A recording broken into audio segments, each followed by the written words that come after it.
Namungi w'omuntu yeeyiye ku kyalo Kagembe Semuto okwerekera abadde omutandisi w'amasomero ga Homes Darling Kizito Mukalazi eyava mu bulamu bw'ensi eno ku Lwokutaano Ssabbiiti ewedde.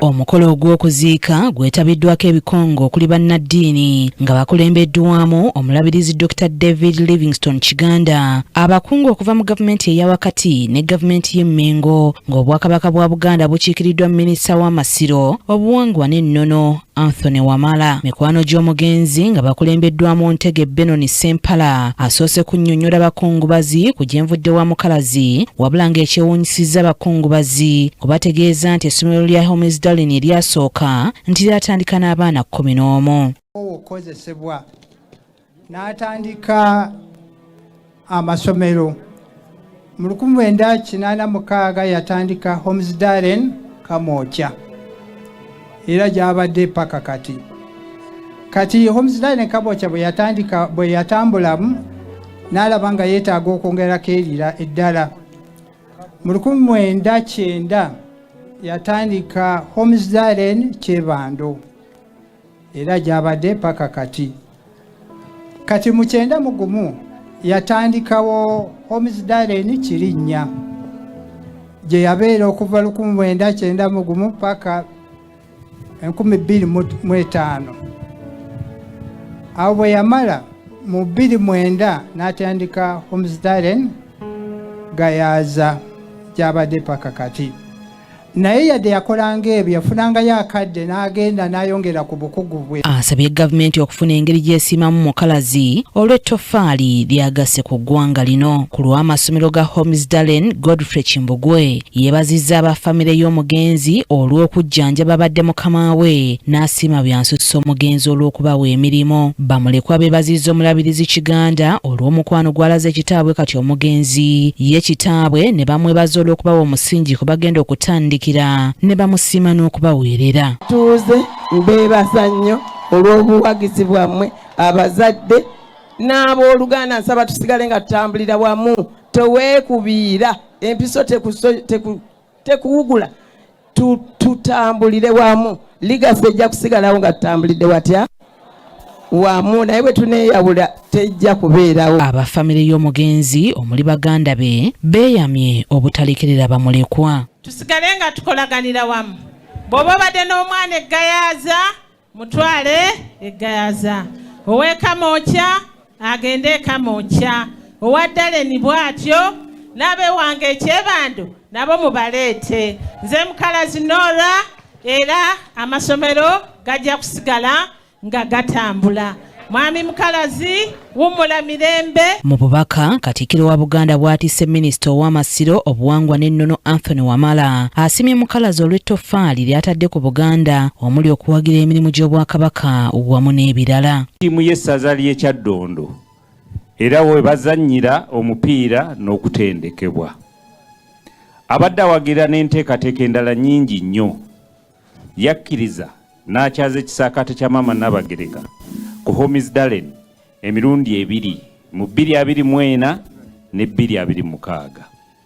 Ebyo byonna byoleka omwoyo gwa Buganda ogutafa era tujja kumusubwa nnyo.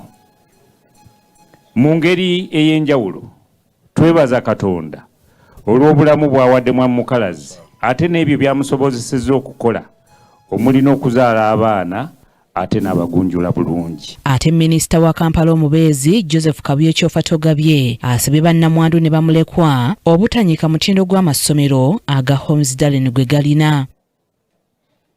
Kakati buli muzadde ali wano ng'otegese bulungi omwana wo nga Muzeeyi Mukalazi ono, abaana mbalengedde wali bonna mbamanyi, abasinga mbamanyi, tewali atayina diguli awo,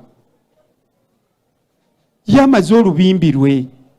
Kakati mmwe abaana njagala bagamba ekintu kimu. Omanyi okufa teboogera ku bannamwandu. Bagamba abaana ba gundi basiru, omusajja yatulekera ekiki? Yatulekera ebizibu, senga bino byonna munaabijjawo. Mukimanyi musajja wabyanjigiriza amasomero mugamanyi, senga naakeera ku makyanga bampita minisita nalino balitunda nga bagamba iyo omusajja nga yatulekera ebimongwa timutegeke ebintu bya muzeeyi nga bwe yabitegekera nammwe n'abategeka mu bikuume temweyuzaayuza. Bw'abadde akulembeddemu okubuulira, omulabirizi Dr. David Kiganda asumba ekkanisa eya Christianity Focus Center omugenzi mw'abadde asabira ayogedde ku mukwano mukalazi gw'abadde nagwo eri abantu abalala. Ate era yamututte Kizito bingi ebimwogeddwako. Nze nange namumanya myaka nga 22 okiraba nga sibbanga ddene nnyo. Abamu ku mwe bimwakwogera wano bireese obujulizi obw'enkukunala bwe saagala na kulumiriza nnyo.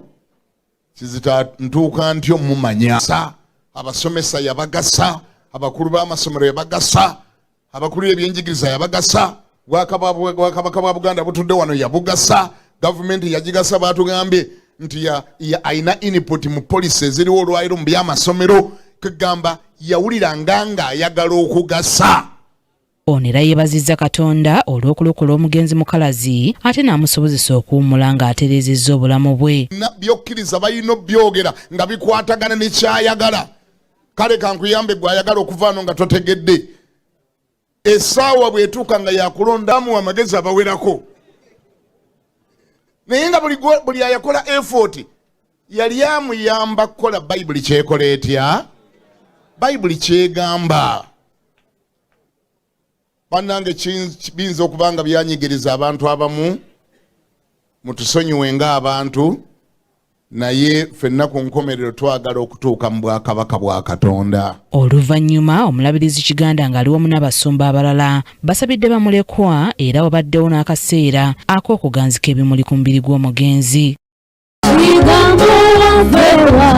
Omukalazi byalese nga takoze byoteeka okulemberamu obulungi famire n'okulembera baganda bo ne bikolebwa.